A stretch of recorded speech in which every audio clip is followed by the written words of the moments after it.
Bonsoir, on est maintenant à l'aéroport de Mississauga Anguilla et je pars pour Paris-Charles de Gaulle et voilà mon frère Aman. Et aujourd'hui on a l'occasion, 10 minutes, 11 minutes, 12 minutes pour parler un peu de regard sur la vie.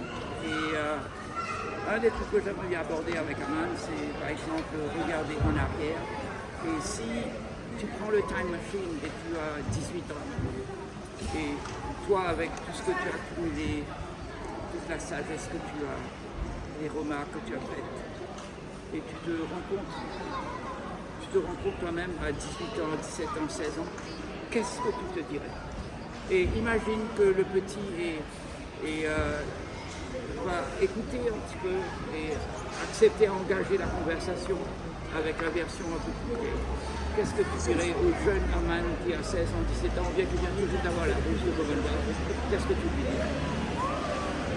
La décision la plus importante, c'est de décider avec qui partager ça. Et c'était quand même étonnant, on prend cette décision avec toute notre inconscience, inexpérience.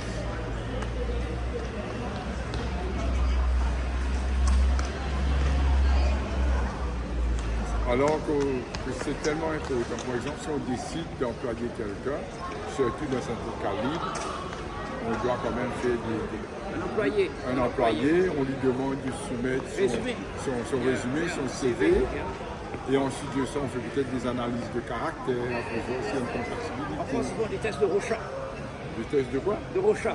Tu regardes, par exemple, tu vois des butterflies, tu vois des gens, etc. Tu dessinent et puis on te demande ce que tu vois. Ouais.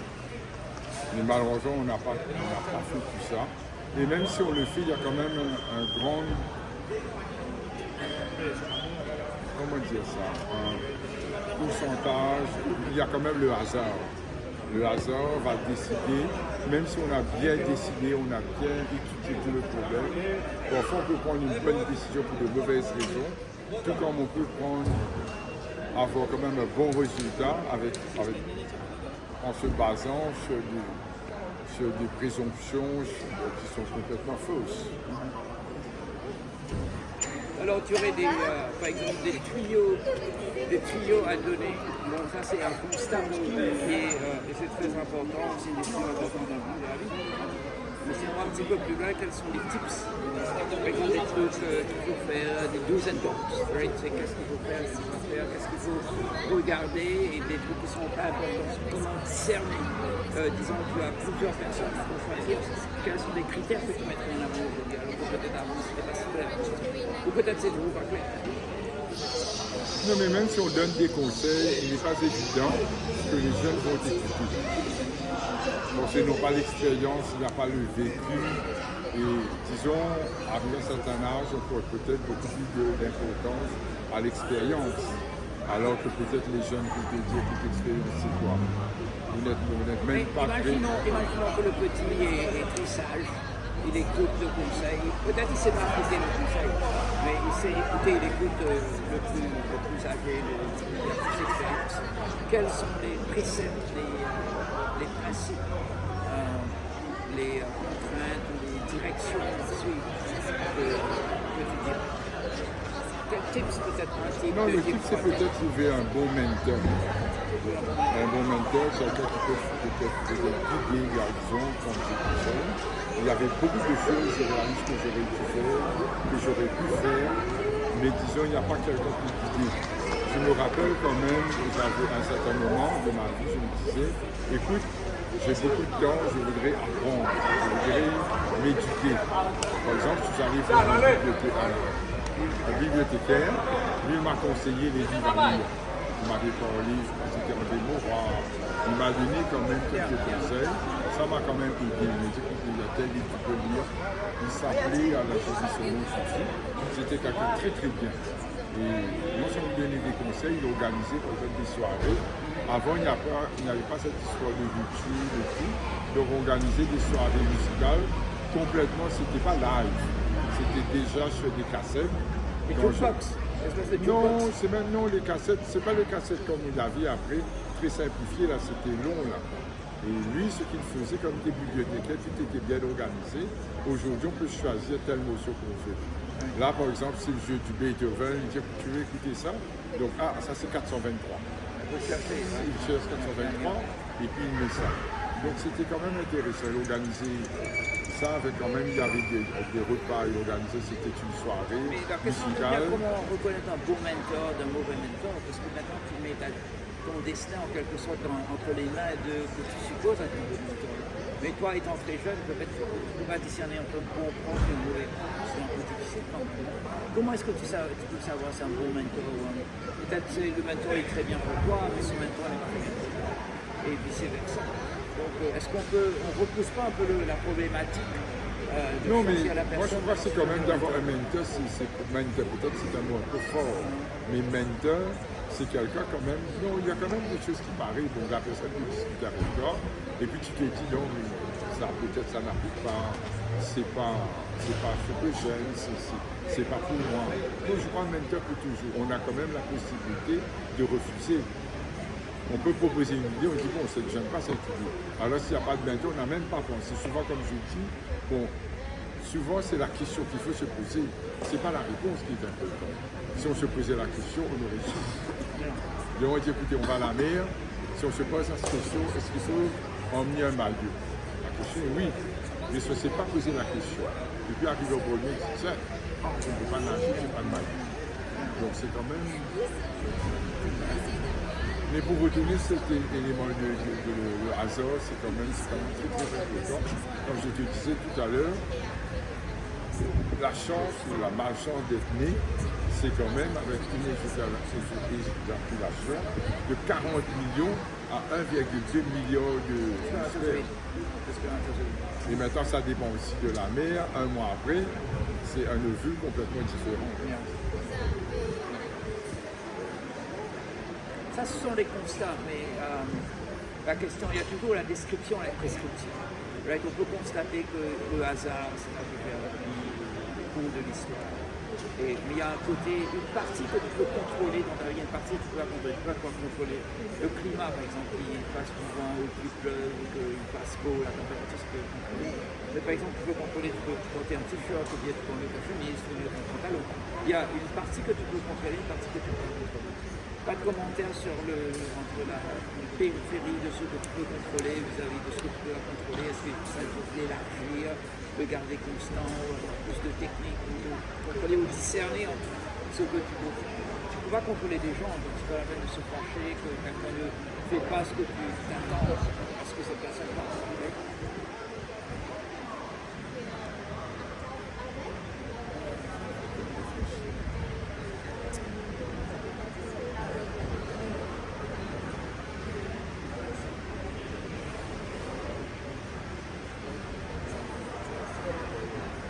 Souvent on est fâché parce que quelqu'un ne fait pas ce qu'on attend que la personne fait. Et ça c'est quelque chose qu'on ne peut pas contrôler. Et se fâcher à ce moment-là n'est pas la bonne réponse à la situation. Peut-être une partie de la sagesse, c'est savoir qu'est-ce que tu peux contrôler, qu'est-ce que tu peux pas contrôler. Quand tu ne peux pas contrôler, tu vas voir il faire foutre, tu ne peux rien faire. Et parce qu'il y a une partie qui peut dire c'est la chance, c'est pas la chance. D'un autre côté, tu dois vivre ta vie. Tu dois prendre des décisions. Est-ce que je vais voyager, retourner à Charles de Gaulle, aller à l'INSEAD, ou bien faire ceci, cela, prendre un taxi, manger telle bouffe, etc. Tu dois prendre des décisions. Oui. Mais peut-être pour l'instant, là, je n'ai pas vraiment de motivation. Non, là, c'est vrai. J'ai quand même une grande déception. Ok, parlons de la déception. Alors, on a quelques minutes qui nous restent. Okay. Si tu es à l'aise, hein, si tu n'es pas à l'aise, bien sûr.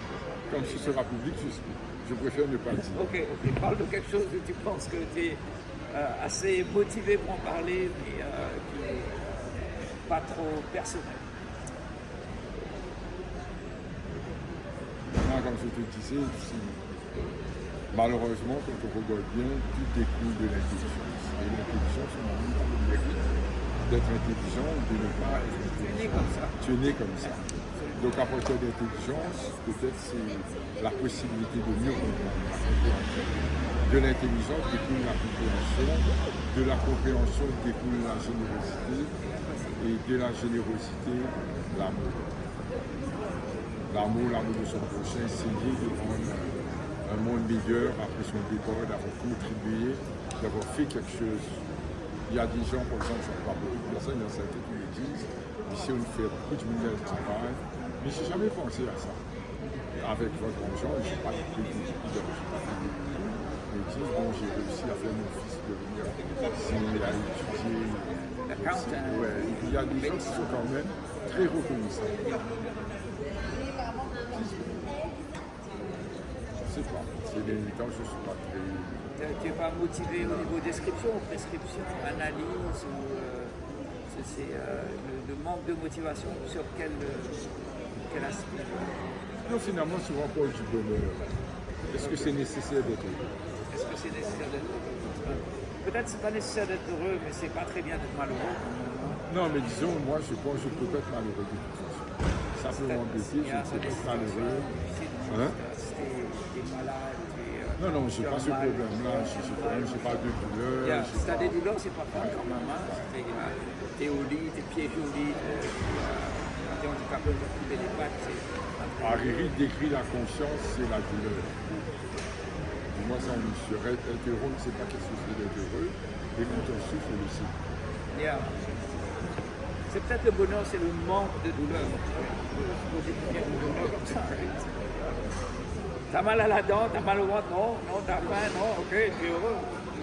Maybe that's the best thing you can do, right? It's not to be suffering, it's to be happy.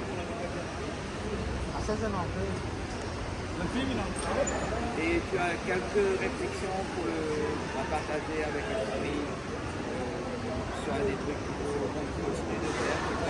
Il y a des choses que j'aurais dû faire. Il y a beaucoup de choses que j'aurais dû faire. Je pense tout ce qu'elle a fait pour moi. Mais une maman, c'est un peu ça. Hein? Une maman fait ça sans expectation de feedback. Ça, on est fait comme ça. C'est au niveau évolution. Et tu regardes dans plein d'animaux, surtout des enfants, et puis les enfants ne remercient pas la maman. Ça se passe comme ça. Et c'est une bulle de oxytocine est tellement fort que la maman s'occupe de l'enfant. C'est pas par générosité, c'est... Peut-être un champ de questions maintenant. Moi, je vais t'interviewer. Toutes les questions que tu nous as posées, alors réponds à tes questions. Pose tes questions et tu réponds. Non, vas-y, tu poses la question et je réponds. Non, vas-y, si tu poses dois la question. maintenant pas refaire ta vie, Bien. quels sont les conseils que tu donnerais aux jeunes? Moi, je dirais qu'il faut travailler très, très dur. Parce que il faut avoir un but dans la vie. Quel que soit le but peut être plutôt, tu veux être pape, tu veux être grand chercheur, mais il faut être déterminé. Et quand tu as un but très précis dans la vie, ça te donne... Le but doit être plus grand que toi. Donc ça te motive. Quand tu es fatigué le matin, tu ne veux pas te réveiller, etc. Mais si tu penses à un but, ça te donne de l'énergie. Et tu te réveilles. Et tu donnes du sens à la vie en te donnant un but. Moi, je pense que la vie n'a pas de sens. Il n'y a pas de but dans la vie. Il y en a pas. Quand tu tues un peu, c'est quoi le but d'un moustique de vie? Tu n'as pas de but dans la vie. Et là, nous, on est pareil. On est comme des singes, comme des cochons, et on a des vaches, et tout, on est pareil. Mais simplement, nous, on a une petite différence qui est qu'on peut assigner. Par exemple, il y a quelqu'un qui veut être astronaute, qui veut découvrir les planètes, il y a un autre qui va essayer de ramener des gens, des politiciens. Et tout le monde est fait différemment. Donc, je pense que le truc essentiel de la vie, c'est de trouver ce but qui résonne avec toi. Donc, peut-être... Est-ce que tu as trouvé ce but? Oui, c'est quoi? Moi, je suis chercheur. Je veux comprendre le monde et je veux rendre les gens autour de moi heureux, dans la mesure où je peux. Et j'ai compris récemment qu'un des dénominateurs communs, c'est pas un niveau intellectuel. Parce qu'au niveau intellectuel, si je parle des trucs que je fais, il y a un petit groupe de gens qui vont commencer à comprendre ce que je vais dire et qui vont accepter, avoir des discussions. Et c'est très très peu. Mais si tu baisses un peu le niveau, c'est-à-dire si tu vas au niveau physique, par exemple, si tu veux faire la danse, du coup, je peux parler avec beaucoup de gens de rumba, ou de bachata, ou je sais pas, tango, passo doble. Et immédiatement, là, on a fait le truc de belly dancing, tu vois, il y a des gens qui viennent Donc je crois qu'un truc intelligent dans la vie, c'est avoir quelque chose en commun, finalement la bouffe et quelque chose de bien. Mais la bouffe et peut-être le faire un peu différemment.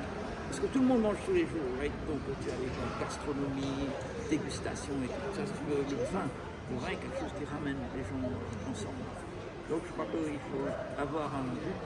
Et le but n'est pas important, quel que soit le but, parce que les buts sont piteux. On prend le monde et puis tu peux te dire à quoi ça sert. Et il y a des gens qui te disent que tu poses le why et le why. Et puis c'est terminé. Tu peux dire, you want to be happy, why? Why do you want to be happy? Because I don't want to have a bad life. Why do you want to have a bad life? It's like this. What do you mean it's like this? Tu peux plus répondre, right? Donc si tu creuses, ça va passer. Donc, moi, c'est ma philosophie de la vie. Trouver ton Tao, te rend heureux. Et moi, je dis à mes fistons, qu'est-ce que vous voulez étudier? Do what you like. Et puis, tu trouveras le boulot. Et la plupart des gens, ils étudient un truc qui sont opposés. Tu étudies, je sais pas, computer science, tu deviens consultant, tu deviens médecin, l'autre qui devient politicien, etc. Donc, c'est pas très important ce que tu étudies. Tu veux répondre à cette question toi aussi? Il faut faire passer le temps. C'est la vie est courte, il faut faire ce que tu veux. Mais une fois parti, tu ne vas même pas te rappeler de ce que ça. Pardon? Une fois parti, une fois que tu es mort, Bien. ça ne fait aucune différence. Mon prof Jean-Claude Latombe m'a dit avant de naître, j'étais très heureux. Je n'avais pas de problème. Et ce sera pareil. Je pense, ça ne va pas différer. Mais c'est vrai ce qu'il dit. Tu étais bien avant de naître. Oui, tu étais très bien. Ok, je vois que tu es très pensif, mon frère. Et sur ce, on va conclure, parce que je crois qu'on est en train d'épuiser notre temps. Et réflexion que tu veux partager avec nous. Je mets un petit peu des réflexions pour la postérité, pour la famille, pour n'importe qui voit cette vidéo. Des perles de sagesse après plusieurs années vécu, tu as étudié, tu as monté des boîtes, tu as gagné beaucoup d'argent, tu as aussi perdu un peu d'argent. Et parting comments. Non, peut-être pas plus. Ok. Eh bien, il faut attendre la deuxième partie pour avoir les perles, parce que cette fois-ci, on n'aura pas trop les perles, on va le vitre qui est fermé là. Donc, je dois, de toute façon, vous allez voir les perles là-dedans. Ok. Bye bye, merci.